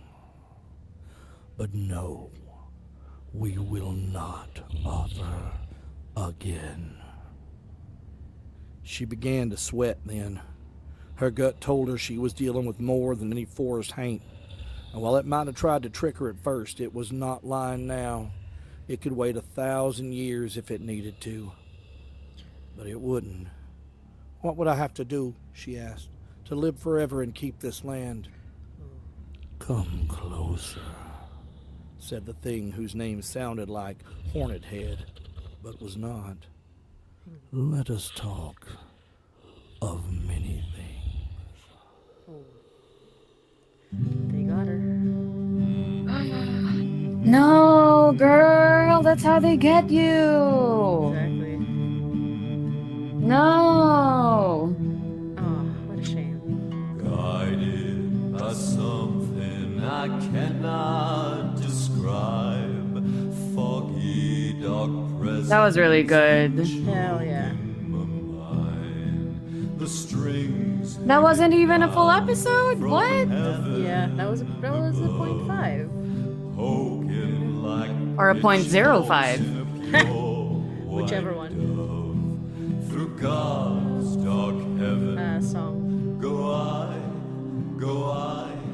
through God's dark heaven. Go I, through God. We hope you've enjoyed Yeah, this first it's- foray into the world of old gods of Appalachia. It'll be a while before we return to these woods, but we hope you keep our young witch friend in mind as we move forward. Hell yeah. Old Gods of Appalachia Nice. is a production of Deep Nerd Media. I love her. Our intro music is written and performed by Land and Blood. Our outro music by Those Poor Bastards. Dang. Today's Land story and was written blood. and performed Freaking love by that. Steve Shell. I've added. Complete Something your to the social art. media ritual and follow us on Instagram and Facebook as Oh, Old Gods ooh, I of wonder who Appalachia, this and other on Twitter person at is in Old the Gods art. Pod. We know who it is. If you would Yeah. like to help us complete Yeah, our we know transition who it from the is. immaterial plane Our to the listeners material, have to listen and score to some the wondrous bonus treasures for yourself, episodes. Oh, consider exactly. To also know supporting who us it on is. Patreon. A few dollars a month will send shadows fleeing to your inbox, then your Shadows mailbox, fleeing to your inbox. then your mind, then your heart, then your soul. Nice. Those first two intro episodes did the perfect For more job information about the show, of making you more including interested in creator watching and the cast rest of the bios, episodes. source information, Exactly. Listening, and I guess. exclusive We bonus keep material. saying watching. Visit us online Listening. at We keep saying watching. www.oldgodsofAppalachia.com. Okay, let us jump in. We'll probably like continue listening to this like after. No, but okay. Probably. Stop streaming that one. There you go. Let me just. This song is so nice. Dude, like, what a name. Right? Honestly, and it just works. Like the whole idea works. Whew. Ooh, we are. Oh my gosh! So we are 15-ish minutes away from the end. Let's see if we can squeeze in Or the like last 20 minutes. Yeah, 20 minutes. Oh, and the next episode 16 minutes. So this was the Witch It's only Movie, the 16. longest one. Yeah. Yes, so we have time. It's perfect. Let me just We have the perfect amount of time, actually. It worked out. Yes, awesome. We are geniuses. We're Venus. No. This was all on purpose. This was all premeditated. Exactly. We are time geniuses. We saw this coming. I am genius. We thought, you are like, genius. Yeah, we thought like, oh, we're gonna have too much extra time, so we made up some troubleshooting difficulties. Exactly. But yes, anyway, so okay, let's check out the chat. Did anybody say anything in the chat? I don't think anyone said anything. That's fine. I hope you're all enjoying anyway. That's fine. It's just a chill stream where I get to make some fun art and we just get to listen to this stuff. It's awesome. Okay. So we're going to go into part 3. We are very enthralled, as you can probably tell. And we will enter the first episode, and after that, we're done. We're done with the stream. We will chat. Okay, let's go in, and then we will give our goodbyes at the end. Thank you so much for... If you are listening live, let us know in the chat if there's anything going on. But if not, if you are watching this after the fact, because I know a lot of people are, I hope you're enjoying. I hope you, like we said before, if you want to listen to this on your own, you should, but we are doing some caller commentary. Not all the time, but like we are definitely going to be reacting to things. So if you don't want to hear our voices in your ear as you are listening to this wonderful podcast, listen to it on your own. Okay. Yeah, they're available on all platforms where podcasts are available. And also, before we jump into it, I'm on the episode description page. There are some content warnings. Yes. Frank discussion of historical racism, explicit gore, including facial and eye mutilation, death by industrial disaster, desecration of dead bodies, reanimated dead, discovery of a body dead by hanging, and endangerment of child by monsters. Wow, all of that in 16 minutes. I know, right? That's a lot. That's a lot. But That's a lot. I'm curious. always good to read the warnings and Yeah. But that's why we're here. That's why it's that's why it's a horror podcast. Let's go. That's why it's a horror podcast. Let's go. Okay. Let me just make sure that everything's ready. Window Yes. on. Stream on. Share screen on. Here we go. Exciting. Oh. Barlow, Kentucky, 1917, Part 1, The Path to the World of Man. Ooh. 1917, Old not Gods 1971. of Appalachia Oh, did I is say a horror 1971? anthology podcast, Yeah, you did. and therefore may contain It's okay. material not suitable for all audiences. So listener discretion Love this man's voice. is advised. I believe Jesse mentioned that they love this podcast, and I have to wholeheartedly agree. Jesse clearly has good taste. And I'm pretty That sure is very true. I think Woxie mentioned to me that they love Hallowoods, so also good taste, just in general. Down these hills, leave these dark valleys. Land and Where I Blood can stay coming in down again lands unknown. Exactly. I want with the Memorize song. vocals. Then Let's go, Land and Blood. that I will walk so often. I can feel the winds now on your ghost.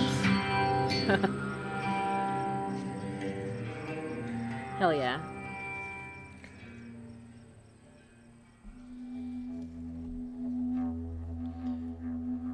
Chapter 1, Barlow, Kentucky, 1917. It used to be a schoolhouse.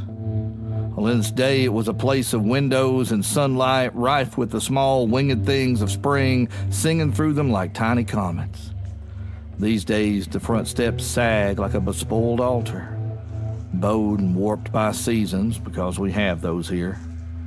Fall, rich with rot and the sodden burn of flame-kissed leaves, twilights of mist and rain, and fair nights that leave everything soft. Winters that will reach into your joints and teach all of us what getting old is about. Spring and eventually summer, months of stinging flies and nights of open-windowed dreaming. The only condition of the air is it being blanket-like. Now all of these conspired to dissolve the only schoolhouse in Barlow, Kentucky, like a cherry sucker you'd get at the bank. A long and slow process where the temptation to bite is almost too much to bear. The air here is heavy. If you breathed it too long, your lungs would fill with the fetid floral sweetness and you'd probably be sick. There are no school books. There's a Bible moldering in the bottom desk drawer of the wreck of a thing at the front of the room, but that's it. The chalkboards still haunt the walls. The ghosts of any lessons taught long since consigned to the wisdom of the owls who nest here. The floor creaks hungry and unsteady, and the number of snakes that have called that underdark home are legion. So step careful. The ceiling is not. The room opens to the rafters and to the holes in the tar of the roof. I love This that. place It's just is a not. rotting tooth in the mouth of the holler, but it is the only molar remaining. The town of Barlow Next time I has see been a gone broken for over ceiling in the 100 hospital, I'm years, just and gonna say town the is a ceiling generous is not. word for what Barlow was. Collection of a So every post time. office, a dry goods store, a church, a school, bank. Pretty much every other two or bathroom. three other businesses that were concerned more with paper and signatures than actual work. Outside of what was half-jokingly called the square were the modest tract houses and older dwellings that the local folk built themselves. And up the road and around the mountain were the mines. The mines were the only reason anyone was here. Central Appalachia as a whole was a closed hand to most of the country. We had our God and our land, and that was just fine with us. White, black, native, Melungeon. As long as you minded and kept to your own, Sunday would come and the creek would stay where it was. When the Northerners started coming, talking about mineral rights and offering up what seemed like literal buckets of money, that closed hand opened right up. Minds went in, deep and dark and seeking. Coal was what they wanted, and coal is what they took. It was coal that started taking us as well. Everybody knows you don't climb into the dark earth without her swallowing a few of us whole. Her dark kiss planting seeds of decay in our lungs and blood. You do not take from the mother without her taking back. It was fair trade, though. She fed her kids, built newer, nicer houses, and paid more per hour than we could ever hope to dream of, and all she asked in return is that we die slowly without complaint. A lot of us are pretty sure the mines are what started Easy it. ask. See, the places we dug were places that had ever been opened. The things that were there had never seen the sunlight and were never meant to. That's for later, though. The low things, the deep things, there's time for them. Just not right now. Right now, we have to talk about the school. That's where it started.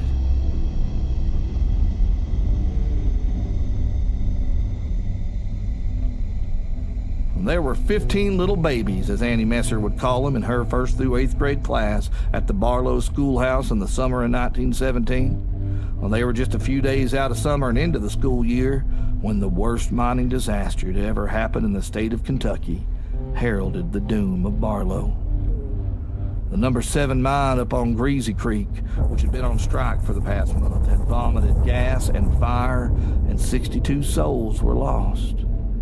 Some grumbled it had been a blessing that most of the men who died in the explosion and the eventual collapse had been scabs, non-union workers who'd come down from Cincinnati and other places not here and crossed the picket lines to do so.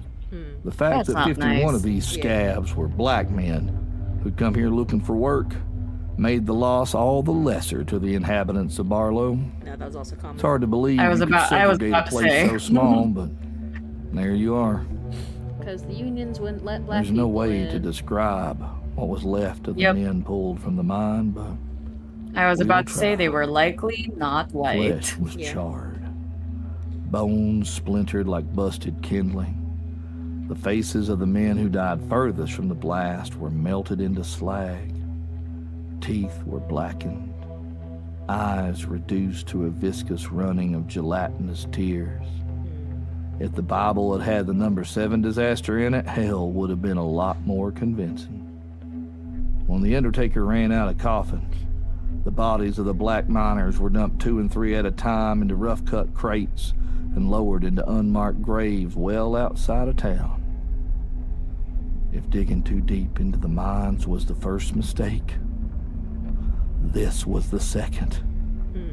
Somewhere in the underneath, a barrier cracked, memories awakened, bones and flesh defiled, burnt and offered, an invitation, an invocation, worship.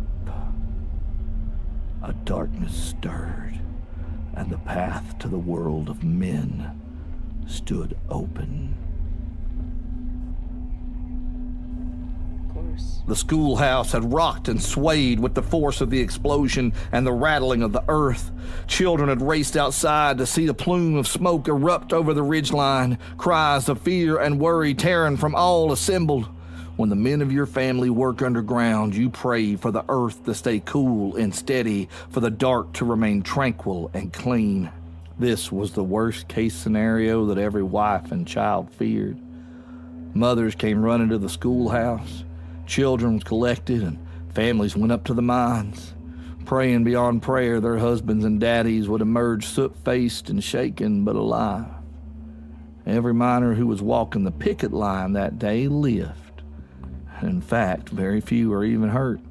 Two of the striking miners, Ed and Pinky Avery, tried to go back in an ill-fated rescue attempt and were never seen again. Oh, wow. They were hailed as heroes. Aww. Fools, but still Always heroes. makes me sad. The residents of the town counted themselves relatively lucky that day despite the body count. The mine was cleaned up, and the dead, such as they were grieved, and life went on. The 10-year-old Sarah Avery, daughter of the late Pinky, hadn't been back to school since the disaster. This was hardly unexpected, Miss Annie thought, as the little girl had lost her daddy and might not be ready to come back to school, or her mama might need her at home full-time to help with chores now that Pinky was gone. Pinky Avery, by all accounts, was not a bad man. A quiet man, perhaps, but when you had the sort of crushing stammer Pinky had lived with his whole life, quiet was understandable. The Avery family lived way back over in Goshen Creek on the far side of Barlow. So far over, in fact, it could barely be called Barlow. Goshen Creek, or just the creek as most people called it, was backwoods and isolated.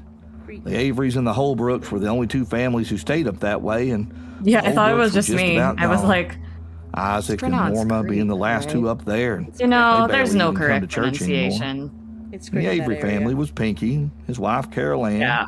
their daughter Sarah, and Pinky's uncle Ed. They had a cabin up on the hill overlooking the creek, and they kept to themselves mostly and didn't care for church.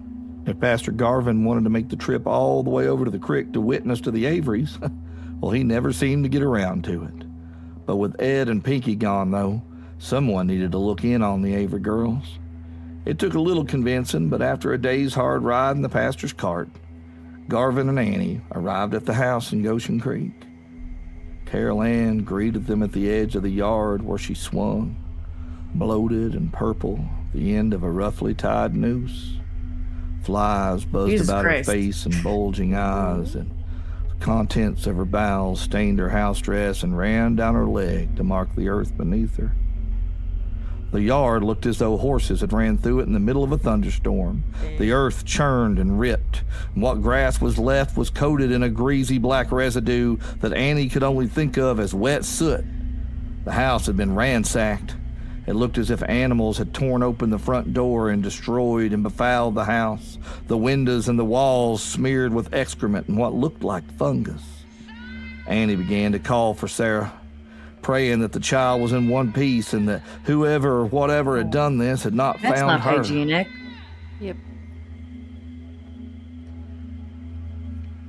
Sarah Avery had never been scared of much. She hadn't been scared when her papa died and she saw his body all bloated and fat in a box. She hadn't been scared when there were tracks in the yard that didn't belong to a dog and were too big to be anything but a bear. She wasn't scared now as she ran through the woods behind her house. The sound of whatever had come through the front doors and the window and the chimney echoed behind her. She felt like a rabbit being hunted by her daddy's old blue ticks, but the sound she heard behind her sounded nothing like dogs. Still, she wasn't scared. She was angry, she was confused, and she was hungry. None of those things were the same as scared. Sarah ran and ran and ran some more until her heart was a panicked mouse inside her chest and her breath came cold and burning. The noises had stopped.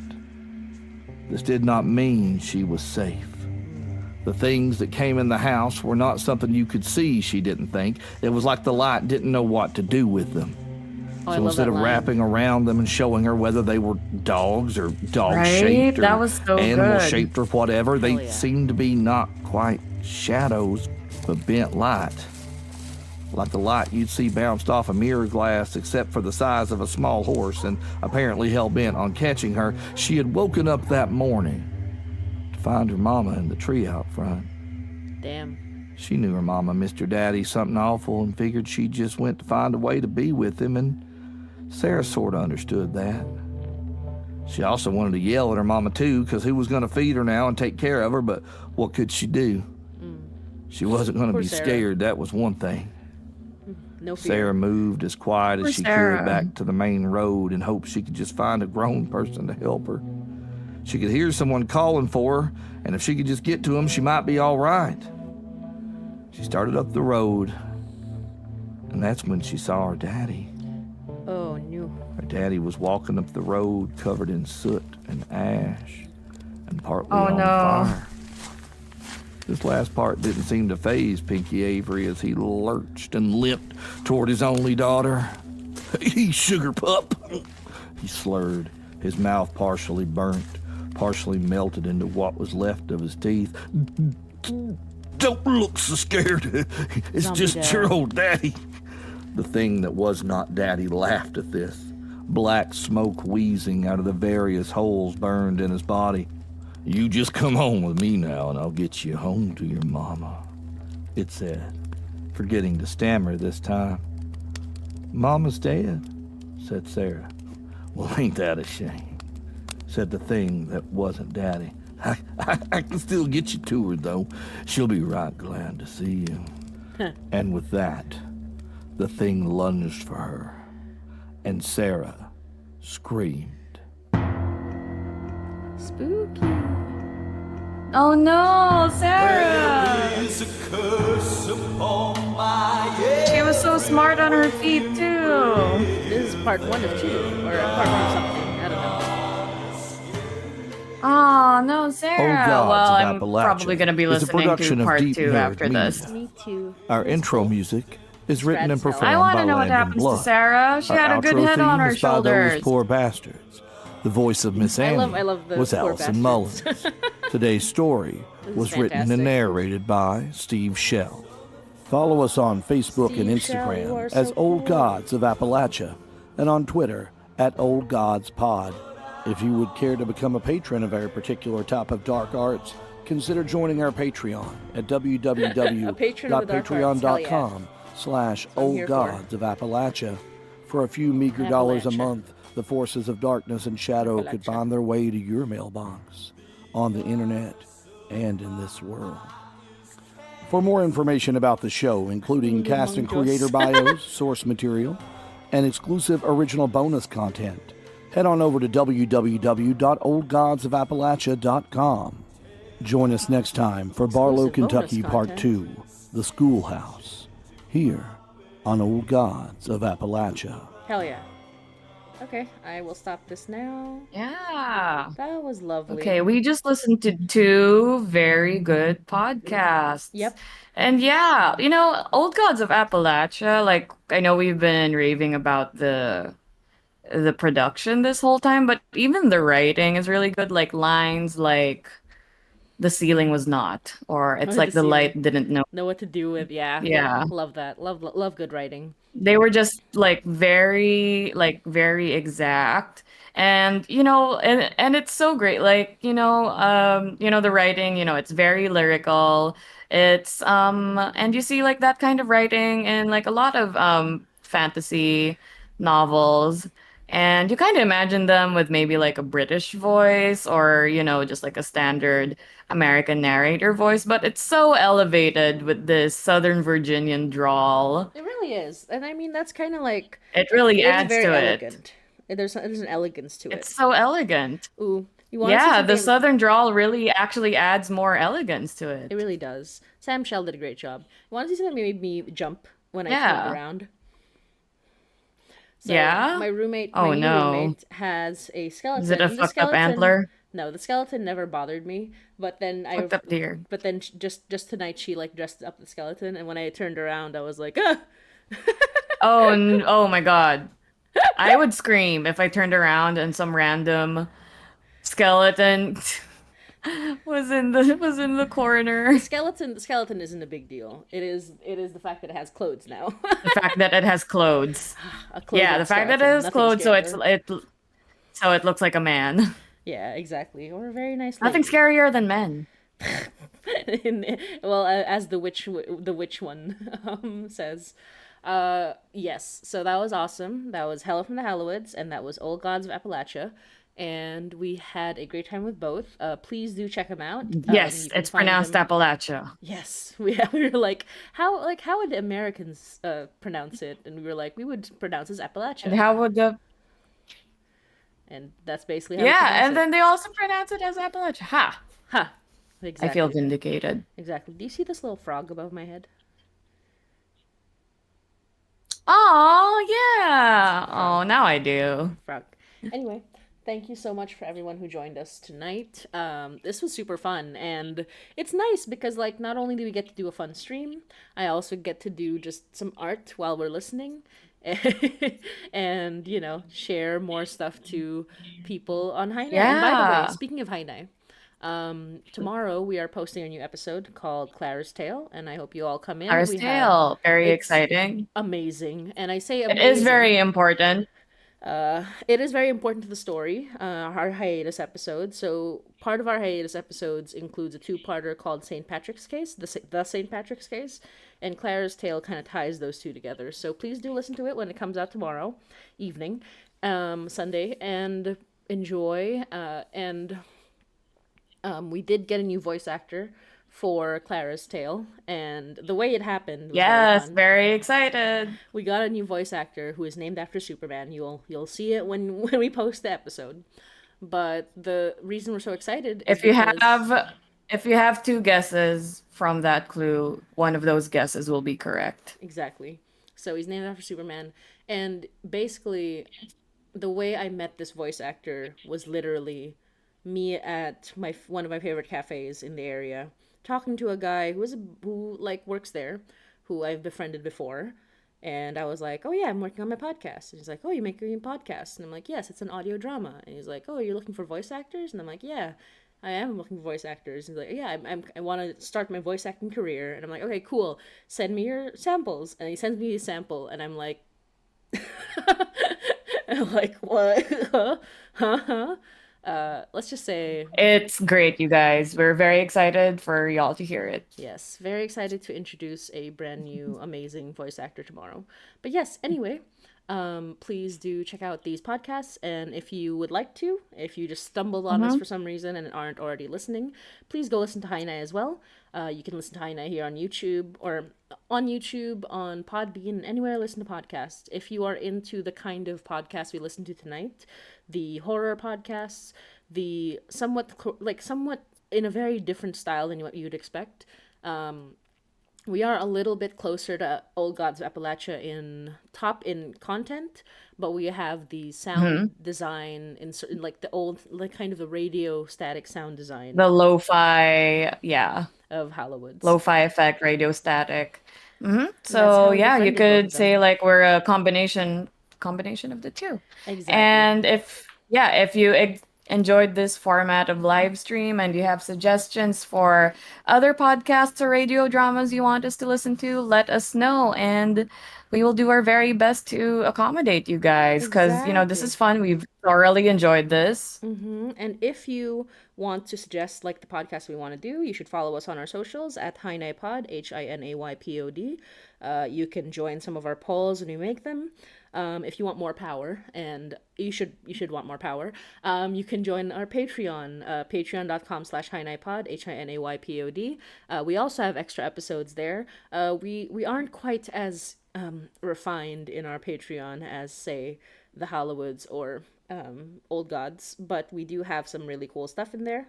And yeah, if you're into that, if you're into our stuff, you can do what we did for these Yes, please check us podcasts out. and listen to our first episode as well.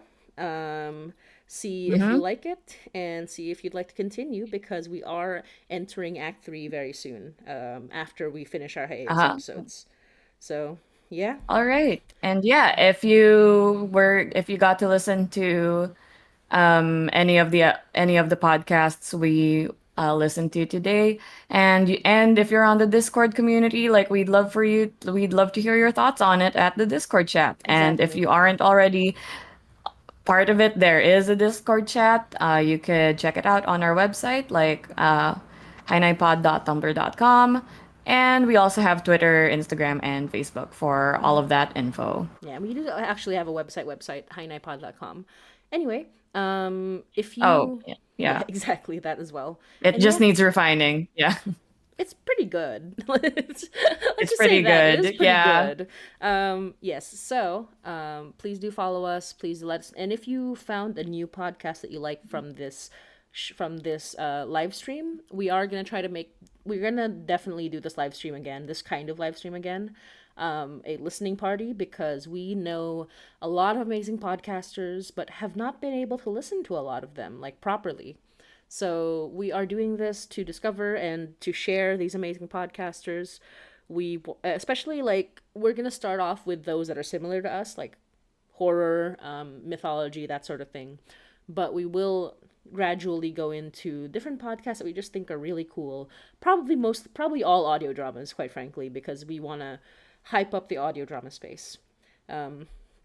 So thank you, and let me sing you a lullaby as we say goodbye, because because as I mentioned before, fucked up deer are cool, and also the Nowhere King is a cool lullaby. And we will count down the goodbyes. Hush now, hide all you little ones, rush now into the middle of nowhere. Singing and laughter will die. Dreamless sleep follows the Nowhere King. When his kingdom comes, darkness is nigh.